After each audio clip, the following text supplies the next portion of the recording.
you doing? I'm drawing on my paper. Why do you like drawing on the paper? I don't know, I just like it. Do you know who invented paper? Oh, really? Do you want to know? Let me tell you.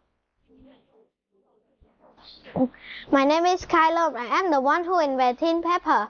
Paper was invented in 105 AD by me, a government official. I work for Han Dynasty in China.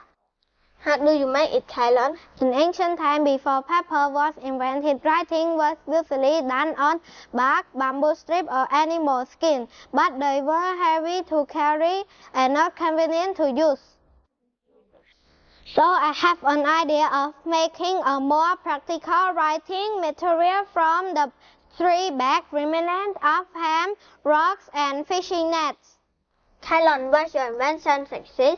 Of course, my attempt was success. For my invention, I reward with nobility and great wealth by emperors.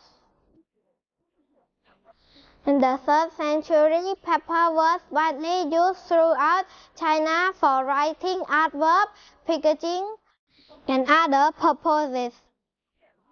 Paper is truly one of all times. Wow, it's nice.